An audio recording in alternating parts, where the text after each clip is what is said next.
What's happening, guys? It's your boy Uncle B. Well, guys, I just wanted us to have a conversation. I feel like a lot is happening, and right now we're getting a bit distracted. So, the heading is talking about GNU and the conspiracy behind this whole thing.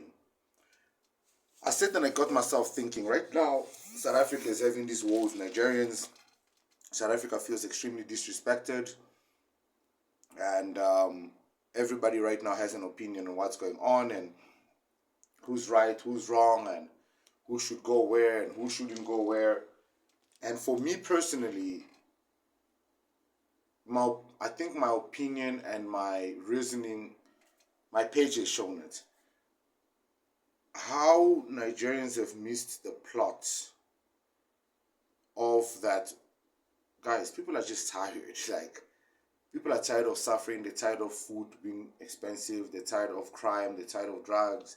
They're tired of all these things here. So all they are just saying is, guys, how about everybody just goes and tries and fix their countries and deal with their government and everything else, and let everybody just do what they need to do in order to just live better. And it seems like that message somehow, some way, is being translated to being xenophobic and being Afrophobic, and I'm failing to understand how people are coming to that conclusion.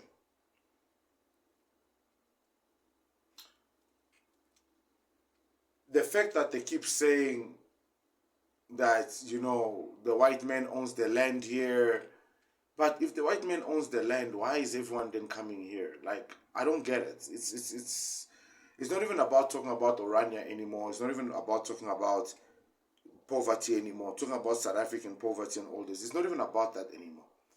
Nigeria is a nation of 230 million people. 230, that's 3 times the size of South Africa. They keep bragging about being the giants. Guys, just stay in your country, fix it. It's really that simple.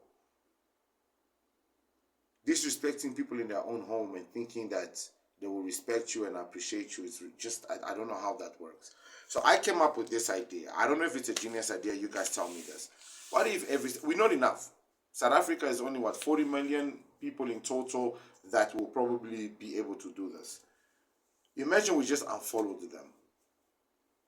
Anything to do with Nigeria, their shops. And because I think personally the problem is us now. We keep buying things from their shops, cell phones, which we know is stolen, computers, which we know is stolen. We keep going to Pakistani stores. We keep hiring Zimbabwean helpers because they are cheaper. What if we just stopped?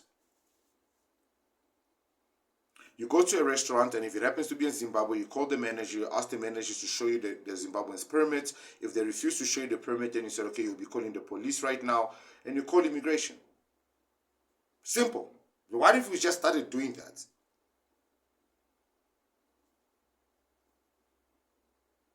Because the reality now is not just about fraudulent identity or about foreigners and everything. If you look at the reality right now, even those ones that have identity, some of them acquired them via Jiga. Zimbabweans are taking their passports, giving them to bus drivers to take it over the border and then bring it back for them in order for them to extend their visas. That's wrong. So if we only, right now, the Home Affairs is going to restaurants, and guys, listen, this is smoke screen. They're trying to make us, every time South Africa gets angry and they want to do something, they start doing these little acts, these little things to misdirect people, to make you look like they're doing something. Guys, this thing of them going to restaurants and arresting 1 or 2 Zimbabweans who are illegal, they're just trying to distract us. If you really want to see facts, they must go to Bri. How many Nigerians are there in Bri? Sunnyside, Hillbrow, Berea, Yovo. If they really want to show these Congolese Zimbabweans, they know where they need to go to show that, now it's serious. They can start going into buildings. They can start going into schools where children are studying illegally.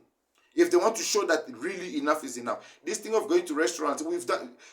Julius Malema did it, but today Julius Malema wants to open borders. Julius Malema went to restaurants, caused havoc, made a lot of noise, people voted for him. And now today he wants to open borders. Gaten McKenzie got into politics and today is in parliament because of also Futsek Hamba. But today, Minister of Sports and Recreation is all good, man. Soft life. Guys, nobody has our back. Wow. Rather yet, nobody has South Africa's back. Not the government, not the state, bro. I'm telling you guys right now, this thing of restaurants, smoke screen. That girl that made that video talking about that restaurant where she had to buy everything. Think very carefully where her life is right now. Nobody will ever hire her because they know her. They've already seen that video. They know she's a problem. So every time she sends a CV, nobody will respond to that CV. So she's screwed. Her whole life is screwed. So basically, we're not fixing the country. We're exposing ourselves. Do you think I'm going to ever get hired with the content I put out here? It's a good thing I don't need a job. If I was one of those people that actually required employment, I would be screwed. Because truth tellers are being crucified and punished in this country. But enough is enough. If we are a mass of truth tellers, there's nothing that can be done.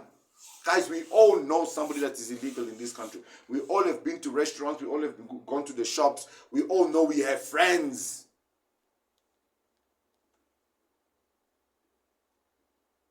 Enough is enough, man. Because the problem is this is affecting even the legal foreigners.